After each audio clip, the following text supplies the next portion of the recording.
everybody, welcome to another Industry Night with me, Nycci Nellis, the show that takes you on a deep dive of the happenings in the hospitality industry.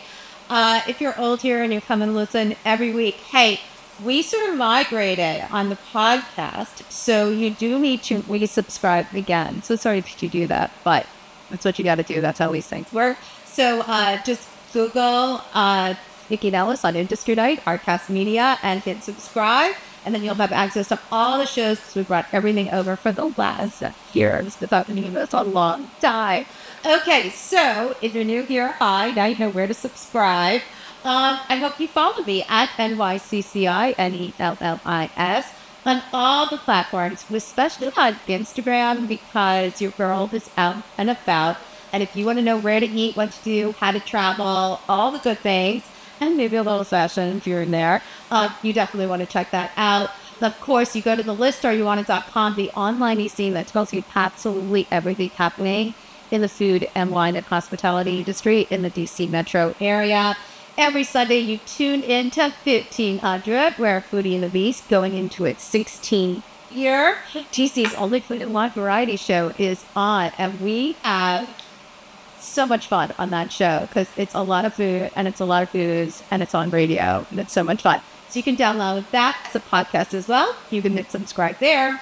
And this show, Industry Night, is now on YouTube. So cha-ching, another place to hit subscribe because you can watch, you can listen, you can see me on Instagram, like all the things. I've got a lot of platforms. Okay, so as you can see, I'm still at the Capitol Jewish Museum. And even though I'm so excited about my next residency, which is a Barrel Oak Winery Brewery in Delaplane, and I have amazing guests coming, like the End of Little Washington's Patrick O'Connell and Jarad Slipp, and I'm doing a whole Virginia winemakers panel. I am kind of bummed to be leaving the Capitol Jewish Museum because, first of all, the people here have just been amazing. And if you haven't been here, the museum is really filled with incredible stories of Jewish people from around the world who made their way to DC and made their mark here. And what they've done here is really fill this museum with all these migrant stories and artifacts. And also, here's a pro tip if you don't know. The gallery downstairs has yellow snacks and coffee and tea and free Wi-Fi. So if you're like hanging out in the city, but you're on one event, you can't get to another, or you have a meeting and you can't make it all work, you can hang out here, which is what I do. So there you go, pro tip of the day. They have this amazing exhibit here that's here through August called I'll Have What She's Having. It's a Jewish Deli culture experience. And I'd love to tell you about what happened last week. So the hospitality of this museum cannot be taken for granted at all. I want to say Morris Scanlon. I want to say Matthew Krakowski, Lisa Del Sesto, and so many others here have provided me not just with this space to chat about like what deli means to me and all the amazing guests that I brought in, but last week they did this event. And it was incredible. I have to be honest, I didn't really understand leading that at first, but now that I did it, it was so amazing. So Michael Weissman, who was my guest that day, participated, as did Ted Merwitt, who was the author of Stami on Rye.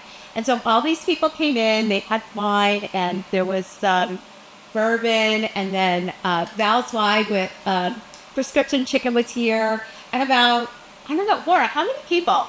100 people came, and we all stood upstairs in the deli exhibit of I'll Have What She's Having and told our deli stories, which I know probably sounds weird, but the nostalgia that it brought out for everyone was amazing. Everybody wanted to share what they were brought up with, what they did with their Zadie, what they did, what Sherman's Deli or whatever it was. And it was such a beautiful evening, and I was so delighted to be a part of it. So thank you to the museum for doing events like that, because that was such a gift. Actually, one of the things that I sort of got into a little argument with somebody about was Russian dressing versus Thousand Island. It's called Russian dressing, people. But apparently not everybody knows that. Anyway, so today's show is going to be just as delish. A while back, I met Kenyatta Robinson. He reached out to me after a Restaurant Association of Metropolitan Washington event, and once we started communicating, I was like, wait a second, how did we not know each other? And now we know each other. He is president and CEO of the Mount Vernon CID, which means the Mount Vernon Triangle Community Improvement District. It just celebrated 20 years. The mayor made a proclamation. So we're going to get into all of that with him because I have so many questions about that area. And I just learned so much from him about what a community improvement district is and how the Mount Vernon Triangle area went from what it was 20 years ago to what it is today. This like vibrant, thriving community of residential, retail, and restaurants. Okay, we'll get to that. But first, I'm excited. I got curators here with me. So Jonathan Edelman is a collections curator here at the museum. Sarah Levitt. She was here off of me with the first show over like almost a year ago, talking about how everything's put together. So I'm so curious about what went into filling this museum with all the incredible history and artifacts, because I'm sure like every Jewish person within a 40-mile radius was like, my Bubby's menorah needs to be in here, or like this is of value. And while lots of things are of value to lots of people, it doesn't mean it all belongs in a museum. So I'd love to talk about how you went about curating things. And actually, before we like even hit that, I want to talk about last week, Jonathan, because last week, Donald Trump, this is not a political show, but we are in, so, he got convicted of 34 felonies, and you came out with some of the documentation that you have here. So if we talk about that, let's start there. Yes. As someone who consumes a lot of current events and pop culture in general, but also is a big history nerd, I like to find an artifact or something from our collection that can connect to everything all the time, always. You can ask for us. Sometimes something will happen on the news, and I'll say, like, this object on social media now. Like, right.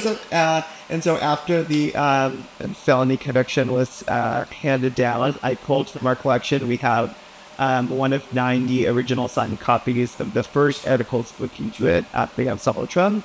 One of the lead writers of it, it was Jewish Washingtonian who donated it to us. So yes, they're for every moment of history, and it was something that I shared with the staff, but I just happened to be there. And we were grateful that you were there and got to experience it. And I shared it on my own social media. People commented, oh, wow, you found something from your archive about this thing that just happened. And but isn't that amazing? So let's kind of travel back a little bit.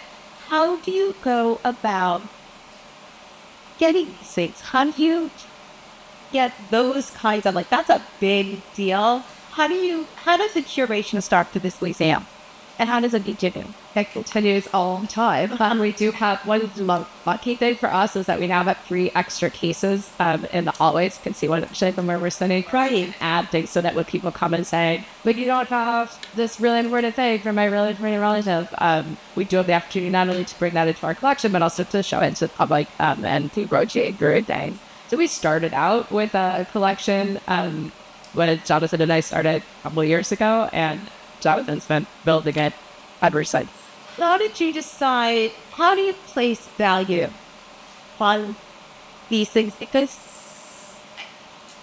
it sounds harsh to me. This isn't like a piece of art, right, that's in a museum, or it's not something necessarily attached to right? Hopefully, right, that good thing. So how do people bring you things, and how are you like, yes? Yeah, so actually my absolute favorite part of my job is going to people's homes, listening to them tell the story of the family, collecting artifacts, and then getting to share that story with our visitors, with our community. It's like this amazing thing because people have these really ordinary objects that actually tell really incredible stories, and also often have really relatable stories. There is often universality in the specificity in people's stories. That's, I think, what Kate did on the roof actually so successful. It was very specific, but a lot of people could relate to love and struggle between generations, and so whether I'm collecting, so even though it's a tale of Jews in Russia, but but it really can speak to any immigrant community. And I think people find those types of connections in their exhibits. That our exhibits are told through Jewish values, and maybe Jewish values seems like something very specific, but things like repairing the world and repentance and charity and community, all these things. They are basic church values, but they're things that people can relate to, and I think that's also true in the types of interest. Let's talk about how you bring in, because the deli exhibit is a traveling exhibit. How do you, because before it was Ruth Bader Ginsburg in that gallery, how do you go about finding the exhibits for that space that speak to this community? We try, we go to a lot of museums, talk to a lot of museums. That sounds like so much fun. It's mostly what I do. Right. And yeah, we talk to a lot of people, this would be good for your space. And then we try to think about how it relates to us. So for the deli exhibit, Jonathan and his team did a lot of work finding Washington, D.C. examples to add to that exhibition. Oh, so that's really interesting. So like the exhibit upstairs came from L.A., right? So L.A. does have incredible deli culture. I mean, I think if you're an East Coaster such as myself, you think deli culture is strictly like deli and New York. It's all about you. Everybody thinks everything is only New York. That's true. I'm from New Jersey, but yes, it's true. I do. Yes. The answer is yes. So how did you go about? I mean, deli culture here exists, but in a very different way. In a very different way. So when this exhibit was at the New York Historical Society a year ago. I happened to be in New York and I popped in to see it, and there was not a single Washington story anywhere in the exhibit. And not only that, I also noticed that New York Historical Society added some artifacts from their collection about New York delis. So we reached into the scribble and said, we are excited to see this exhibit and we would love for Washington to be told. And they were really flexible and walked through it. In almost every single section of the exhibit, we added DC history. I had a great intern, Max, last summer, who went through all of the old DC directories looking for delicatessens and made a list of over 100 delicatessens, and then went through and looked at who the owners were and if they were Jewish owned, which ones were kosher. And we were literally mapping the delicatessen history in our core exhibition where we have the interactive map table. We've added a number of those also to theirs. And then we went to our collection, looked what deli things we had. And then the other really nice thing about when we do special exhibits like this is that it's an opportunity to do collecting. So we went to Parkway Deli, and we collected old menus and photographs from there, to Atkins, to Krugen's.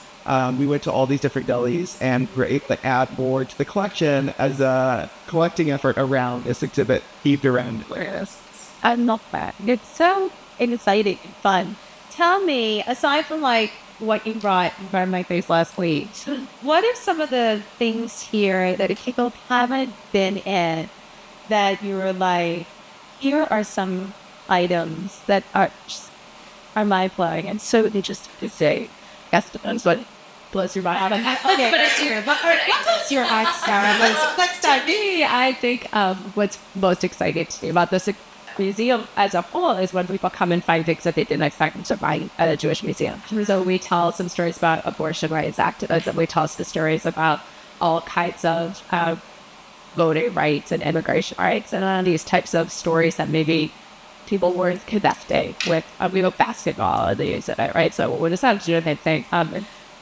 Right, that's like a Jewish athletes award. It's a show. It's like, right, really? That one actually is not because of the athlete so much as the lawyer who helped pay through it for Title IX, right? Exactly. So, but that's the thing. Obviously, we're all talking about what is basketball now and what is soccer. So I think that's a really nice thing to have. And that is a great tie-in. I love that. Okay, your turn. As the person who oversees the archive, I love every artifact is extra. I can't choose. Yeah, no, okay, I got one for you. What's not out that you know is back there that you're like, oh, that's not the way to get this out there? So, also everything. No, but every museum's biggest issue is that we only have the space to show about 1 to 5% of our collection at any given time. But we now live in an era of digitization, and we're getting so much of materials digitized on our collections website. And we actually, thanks to a grant from DC Arts and Humanities, we were able to purchase this new state-of-the-art scanner. I know it maybe just sounds as exciting as that we purchased a scanner, but we have over 100 scrapbooks in our collection. Today, like, our social media, like our Instagram feed is our scrapbook of our life, but back then we limit and pasted things into scrapbooks. Some people do still scrapbook, but a lot of people don't. But we have these beautiful scrapbooks. They are too big and too fragile to flip over and close a lid and whatever, so we needed a special scanner just for them. They just tell all this amazing history. It is this really unique format of preserving history, and so we started digitizing those. We make them text searchable so people can look through them for if they knew that grandparents were involved in an organization. We have over 70 cookbooks in the collection. We're trying to digitize the cookbooks. The 1950s were a lot of mayonnaise heavy recipes, gelatin, all these different things. And so like these like sisterhood cookbooks. It's really fun. And I would love to see, once we have more than digitized, like people testing out these crazy recipes. Would you listen? Yes, I would love for, because as I'm scanning them and flipping through the pages, they're like, oh, I would love to see someone make it. Okay, we have to wrap up, but before we do, we are in the Pride Month has just started, and you guys are going to be doing something next year, so I want people to like get ready for it because I'm so excited about it. So can we talk about what you're planning on during next year, what the seats are? Yeah, yes, we absolutely can. I'll just start by saying one of the big things that we're doing is opening an exhibition on LGBTQ Jewish Washington up in that gallery that we're talking about. Right, we do borrow shows, but what I'm of course more excited about is what we carry up ourselves in-house. And we are delighted to be selling all different stories. Well, I want to tell you both that Chefs for Equality, which I am a chair of, is October 21st, so mark your calendars. We should find a way to highlight it what the museum does there, then about love. I'll talk about that. Okay, tell people where they can find you on Instagram or online. Oh, yes, absolutely. So my Twitter account is definitely going to need to be written in the description. Okay. It's you, Liza with a Z. I gotcha. I'm a Liza fan. I'm on Instagram at Jellogram, and you should absolutely check out the museum's collections website to see thousands of artifacts. Excellent. That'll all be in show notes. And you? I'm on Instagram at Stravagel, but it's not nearly as prolific. I want to thank you guys for joining me today, for sharing everything that you're doing. You know how I feel about these things. You have pleasure. So thanks for sharing your zeal and everything. And up next, we're going to be talking to Kenyatta. Great, and we're back, and now on to Kenyatta Robinson. So I remember when the City Vista building first went up. 15 years ago, 16 years ago? 2006, 2007. Okay, so then it's Mount Vernon Triangle now. I mean, apparently that neighborhood was that name for quite some time. I did not know that, and prior to that building being built, I think I said earlier, like, I just remember, like, when I was in college, coming down to see my friends at GW, and, coming in via train, and driving down Mass Ave, from Union Station, it was all, like, dilapidated buildings and tear downs, and it was kind of sketchy, and I remember when City Vista first opened, there was a big opening, and I was like, and Danny Lee opened up Mandu, I was like, where are we? Like, what is happening? But now all those empty lots are filled. There's all these gorgeous buildings. You've got gorgeous residential buildings, great office space, amazing retail and restaurants, and a real community. So, Kenyatta Robinson with the Mount Vernon Triangle Community Improvement District is a mouthful. Thank you so much for going. Thank you, Brett. So let's start with the Mount Vernon Triangle community. What are the lines of it? What are the boundaries? What designates it? It's actually a triangle. So our boundaries to the north of New York Avenue, to the east, New Jersey Avenue, and to the south, Massachusetts Avenue. But Massachusetts Avenue and New York Avenue come together at Mount Vernon Square. That forms sort of the tip of the left side of the triangles. And then the right side of the triangle is Jersey Avenue. Okay. So how many blocks is that roughly? It's 7 15 square blocks, Okay. about 64 or so block faces. So about blocks are in price, so we're in squares, and so about 64 block spaces, and roughly 72 acres. Wow. Okay, so how did the neighborhood, like, when was it named Mount Vernon Triangle? Yeah, so there are a number of different sort of historical markers for the name. For some. People who study playing history. There's almost one community, that's still in existence near where this is sort of, project used to be. Some people would identify as a Upper Square. When I lived in a neighborhood, when I first moved there in 2007, my friend said, where you stay? I would say Chinatown, but I was about for that tribe. Right, and that's like when Penn Quarter, like that time period, Penn Quarter was like a real hot spot, right? Like Joanne Newhouse was like, she was beating that drum. She is a powerhouse. She's a little lady, but she is a powerhouse. For sure. And so, back in, as the stories unfold to me, right? Back in the early, part of the 2000s, Mayor Williams was the mayor, and, a number of developers had interest in some of the service parking lots and some of the older buildings, the legacy buildings in the neighborhood. And, a number of them went to Mayor Williams and said, we own properties here. Wouldn't it be great if so you could figure out a way to bring more people downtown to live in this area? And look, it's the shape of a triangle. And as was told to me, it's only in all 10 seconds to say, yep, got it. Yeah. Put together a team to form the Mount Vernon Triangle Action Agenda. The Mount Vernon Triangle. But so was it already called Mount Vernon, the area? Or, like, who came up with the name? Well, so I think that was sort of all part of it, right? Okay. The name, the nomenclature from I'm writing and I get it to stand. Right. We'll say, well, what is this area, right? And so, obviously, drafted off of the Mount Vernon Square and Mount Vernon, Mount Vernon Square neighborhood. So there's some sort of identity there. But, really, the triangle pointing to sort of a new forward-looking present. Right. And so the planning work was put together as part of the Mount Vernon Triangle Action Agenda. And then there were 5 key recommendations. A lot of recommendations related to planning and use and zoning. But one of the recommendations that came out of the Mount Vernon Triangle Action Agenda, which was published in 2003, was the creation of the Mount Vernon Triangle Improvement District as sort of the bandstand to see that how voters see the organizations of a neighborhood's grow. And so that's how our organization. Okay, so let's talk about what a community improvement district is, because, I think of Penn Quarter. I don't know what Joanne, is that a bid?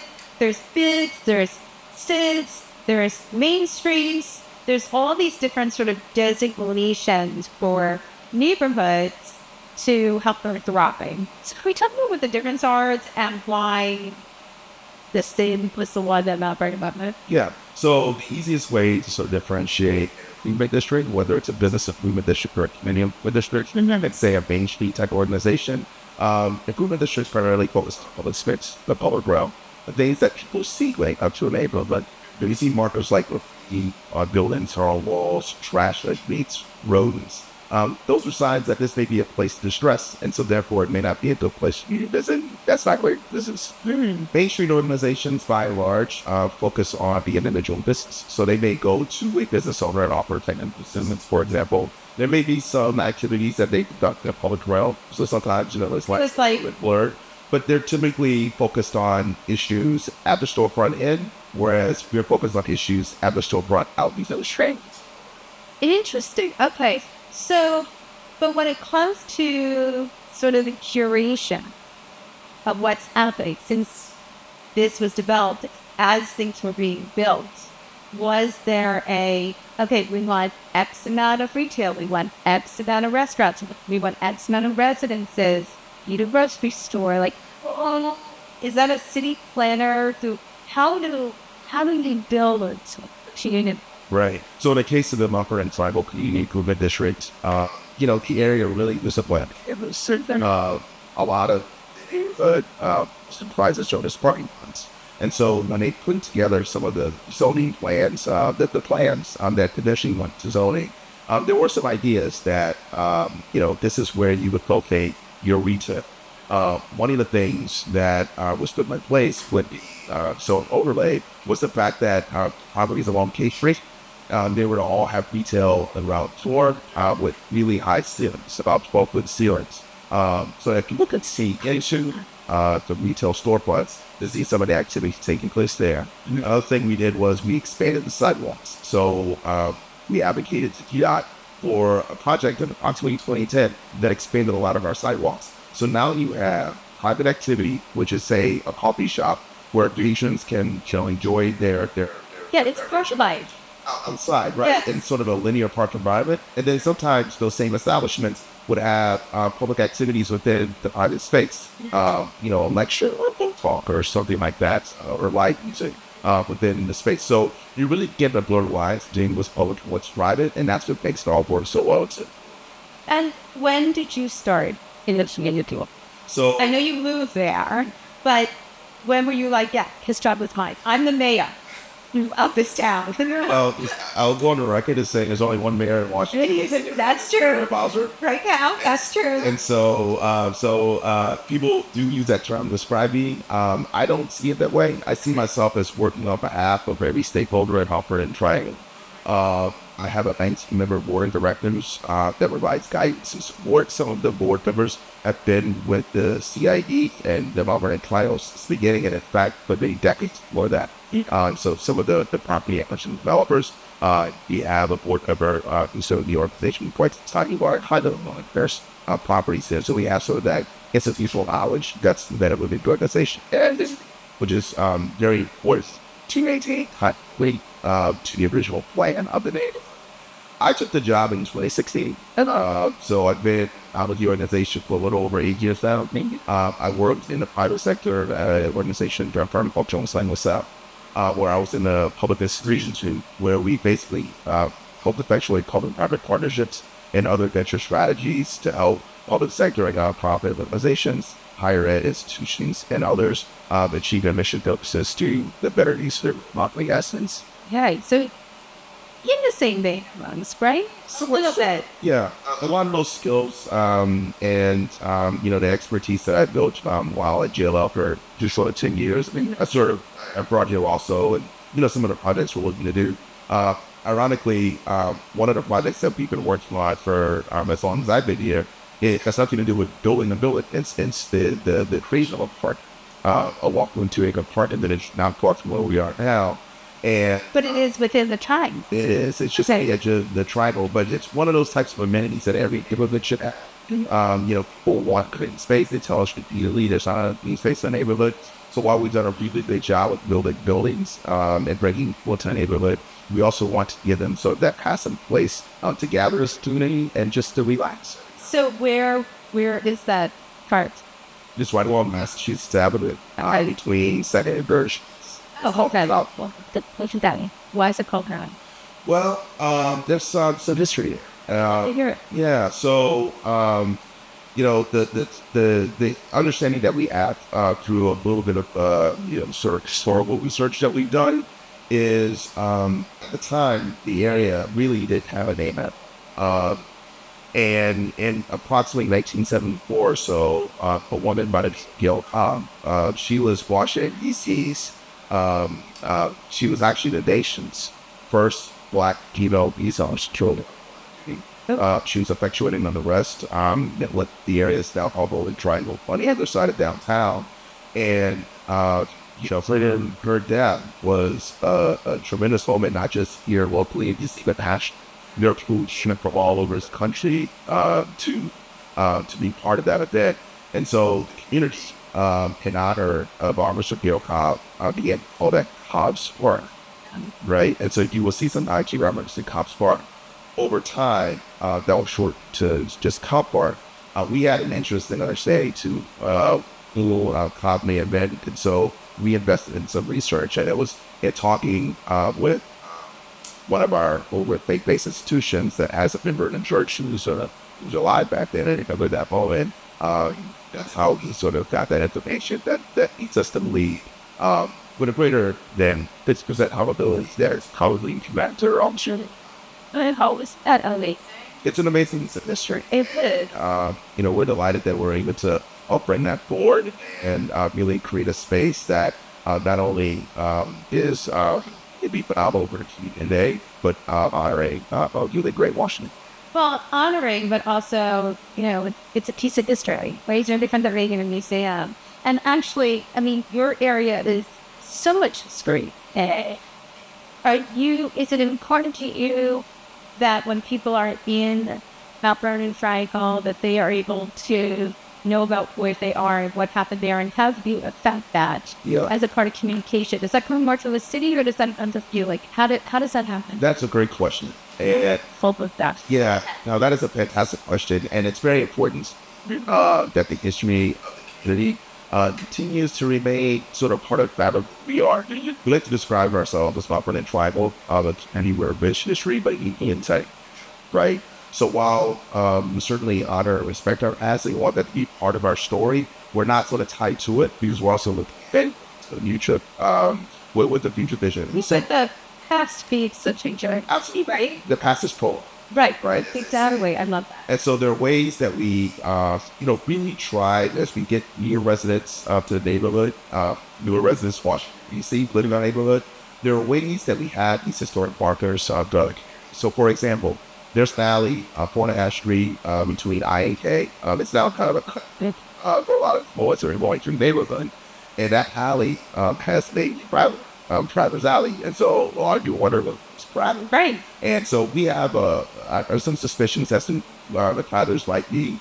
But what we do know is that alley once housed 13 African American families when there was a time in Washington, D.C., called alley dwellings. And so that was a place where there were alley dwellings, up until the 1940s or 50s, when I believe it was either President or Eisenhower outlawed alley dwellings. See, we wanted to make some advances in that alley, first and foremost, to make it safe for people in cars in the space at the same time. Now that we have all these little apartment buildings, it's how all the cars live in those buildings. They get their garages to the alley, right? But you also have people walking through it as well. So in the process of doing a project to make the alley safer, we also did sort of a cultural storytelling project that took what is now like City Vista, right? It used to be the Wax Museum. Right. At the top of the Wax Museum, there was actually a bowling alley. And there were these grand rafters at the top of the Wax Museum. And so we put art along the side of two of our apartment buildings, 455I and Lyric Apartments, that represented sort of a telling of the rafters as if you're across the K Street and going to the alley. So they're very literal when they get on Lyric Apartment Building, which is the building closest to City Vista. Yes. And then as it continues down toward I Street, they get a bit more sort of abstract, right? And then we also have photo exhibit, right, on the walls of both properties that also tell the story of the neighborhood through the eyes of photographers. So a cultural storytelling moment there. And then finally, put a narrative on the side of the building for 8 K Street that talks about it. And they're both at Conflict and Bar. And so those are ways that, then when new residents move into the neighborhood, if they request, we can give them a historical brochure that was put together by the Historical Society and the Office of Planning. Yep. Talks a little about the history of the neighborhood. And so those are ways that we show little moments around the neighborhood. We try to help people understand the place they are because that gives great context. Right? Sure, absolutely. What we're doing and then how we're here. I love that because, when you go to it now, it was just shiny bright, right? I mean, so beautiful. It do have lots of, when I think about, where Mizzou is and Baker Meyer and you have Bobini, I did. But you're right, calling up Ron. But when we talk about and then, you've got Morini, Sheena that just opened there. Everything is so same size, the Waffle House, which is that. So we talk about the Waffle House. So a pizza shop, the Selena guys, who I adore, took over a space that was a waffle shop.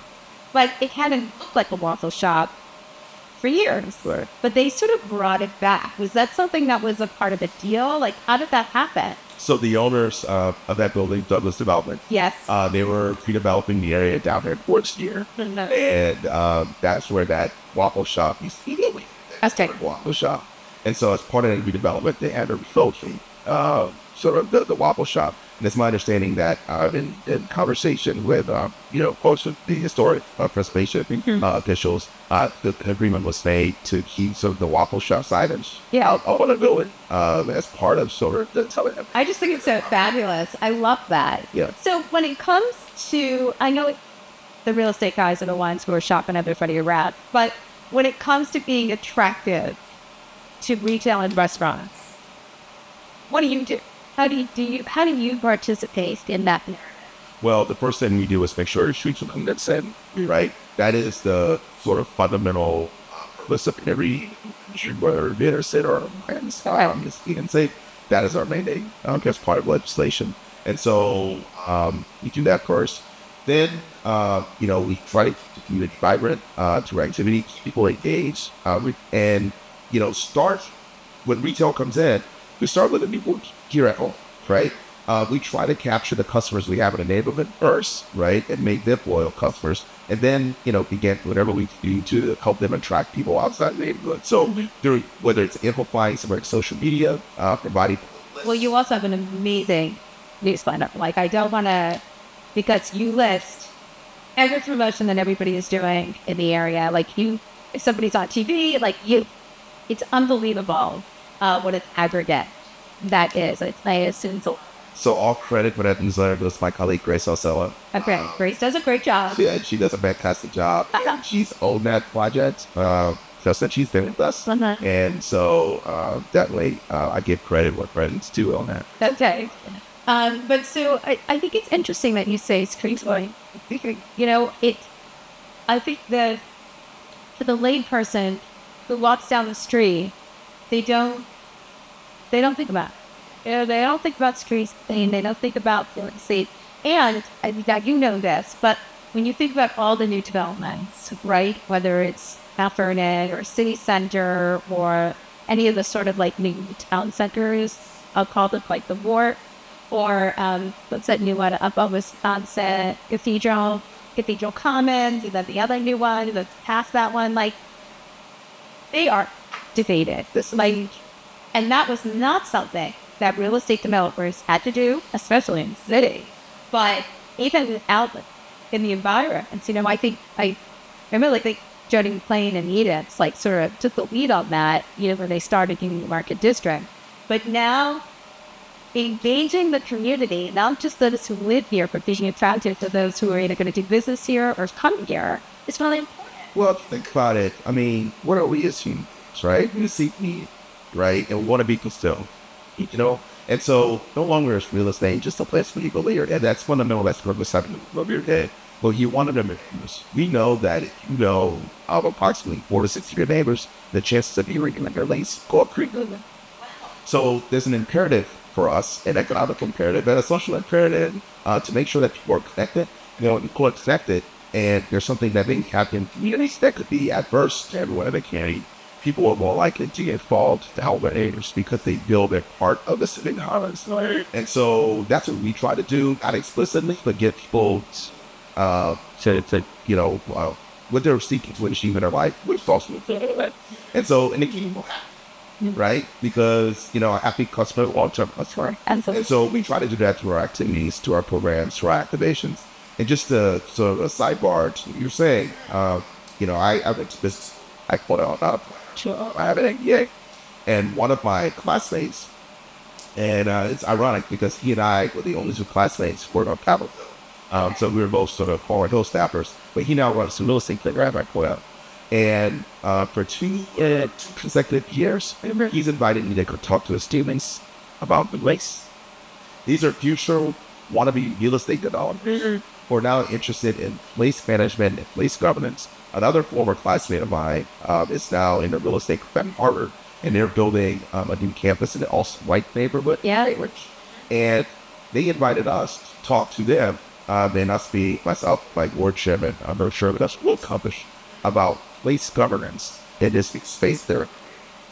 And so now what does that mean? Does that mean like can we expand on that for just a second? I don't want to go down a rabbit hole because I feel like we could, but is that about inclusion? Is that about respecting the neighborhood for what it was and how to build better? But you hear a lot about the gentrifying neighborhoods at women's placed on how do you that about that? So when I say place, three elements that we think about, right? There's placement, right? They call that right? Placement activities, right? How do you take a street that is a street and then every Saturday close that street and create a in-street farmers market with tables and chairs and a place where community goes to me. And then 4 hours after you start the farmers market, all the tables and chairs and the farmer stalls go away and it becomes parking again. Right. So we make a place, me and gay place. We'll make a place to go with the grounds, right? The second part of that is the branding. So on the website, Instagram, all the stuff we do, right? The place, live there, work there, and then, business as well. And then the last part of this place, garments, right? And that's just sort of the mechanism for which we manage it. So, we have a professional staff. It's my job. I have a team that helps, support the neighborhood. But then there are people with vested interests, right, who are on our board of directors. Sometimes, long-term owners, long-term residents, members of the state community, right, that are part of our board. And so that's the governance aspect of it. And that ensures that the mission and vision of the organization, continues to last, no matter, who's in the chair. Sure. Executive director, right? And so that's the difference. Okay, we're going to talk about 2 more things. So I want to talk about the restaurants in the community because you have some of the best in the area. So let's talk about the restaurants that that you love there in the camping, I think, so a lot. And then I'd love to talk about how these go, how you up them and what the partnerships are like. So let's talk about some of the great restaurants that are there. I mean, I've already mentioned several. Yeah, and so everything from fast casual. So I'm gonna make the mistake of naming a few because You have to. Go ahead. for example, like Ross, right? An example of a fast casual option. Bar taco, two-shirt grill, there's sort of more sit down. A place you go and breathe. Fast casual. And then we have, your traditional sit-down restaurants, right? So LA was, right? Curation. Right. But Delicious. yeah, but And Adler. there's such Adler's fantastic.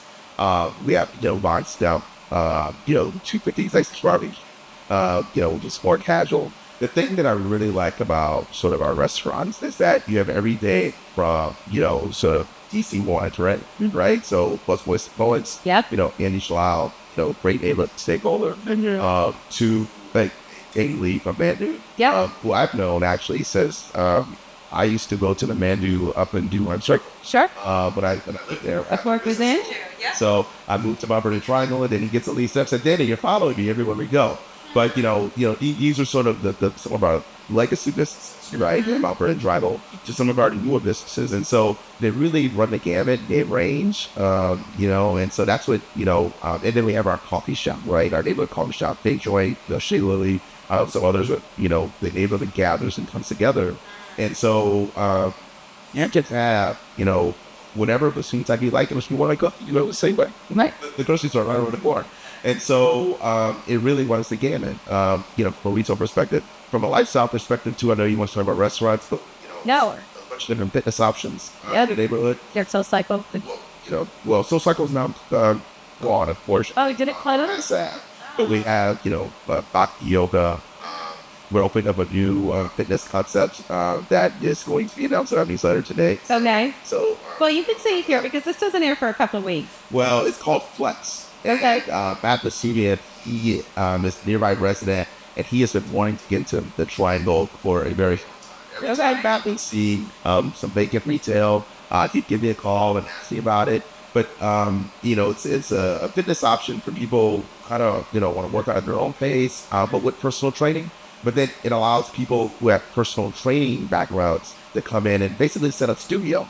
And so it's like the WeWork for fitness. Ooh, I like this. And so he has the customer, he has the trainer, and then he provides the space. I love that. And so that's going to be opening in a former Ajax space over on 4th Street at the Aspen.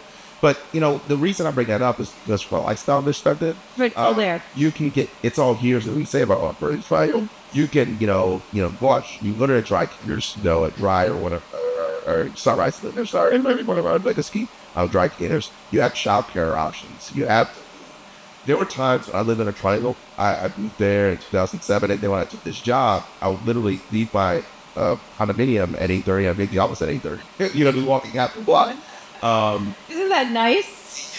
I'd say, So do you need more steps? but yes, that, and the downside too was that I didn't see the city evolving around, right? And so there were times like we're in a city and I say, "Whoa, where did that come from?" Logan Shuckle, just a woman to have like a good up there. So I began to have to force myself, right, to get around the city and see what was really going on around the city, because that informs the work I did back then, right? See where the current. Well, on that note, let's talk about the resolution, because this is so exciting. Want to tell everybody what it is? So yesterday, I was told by the mail staff that we had a very big package waiting for us, so go get it. And they go, "What is this?" It comes in a really big white envelope, and in it was this resolution from the Council of the District of Columbia, and it was it was led by our ward council member Charles Allen. Uh-huh. And the background is, over at Triangle, we're in a 28 year the CID in operation. The CID was started in the same time as the organizations, the neighborhoods. And so this resolution from Councilmember Allen and co-signed by every member of the council is that we celebrated our 20th anniversary in 1820, we called it, on May 11th. Yep. And, there are a bunch of whereases, and ultimately the council, resolved that they wanted to recognize our community. So It's a real big deal. it was Yeah. So exciting. it was really nice to receive this just yesterday, along with a really nice note from Councilmember Allen.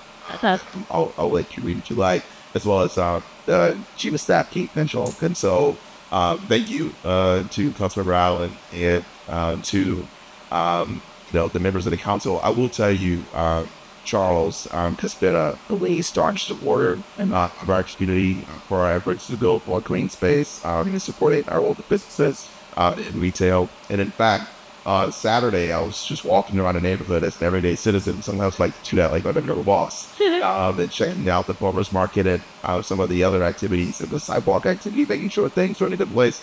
Wanted to stop in the continue reading and get one of the cornettos. One of the cornettos. Get one? So I did get one, but as I was walking in, who was coming out? Charles Allen and his family, and they were just enjoying brunch there. So I'm out and about the ward, mentioning our businesses, and so that was wanted to see him, just be, husband and father, Right.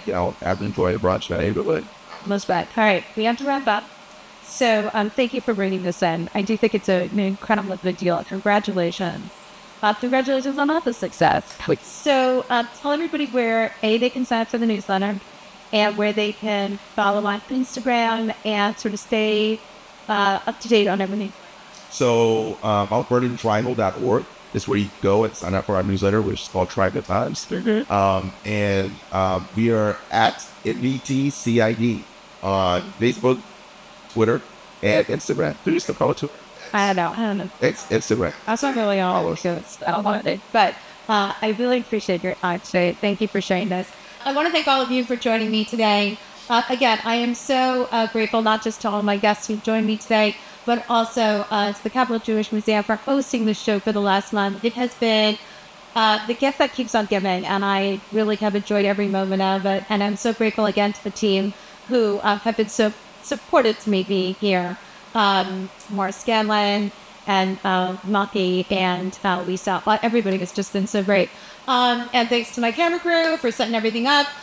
Next, you're going to see me at Barrel Oak Winery Brewery in Delaplane. We're going to be doing 4 shows out there. It's going to be amazing. So if you want to watch this, check it out on YouTube, Industry Night with Nycci Nellis. Don't forget to click subscribe, please. And also, so on YouTube and on podcasts. Subscribe. And of course, follow me at NYCCI, on all the platforms, but especially on Instagram, because I'm doing so many other things. I actually leave in a day or two for Chicago. I'll be at the James Beard Awards. I'll be covering them. I'm going to all the events, doing all the things. And I will be on the red carpet once again as the MC for Hilton, interviewing all the nominees and presenters for the evening. So stay tuned for all that as well. Thanks again for joining us, and have a delicious week.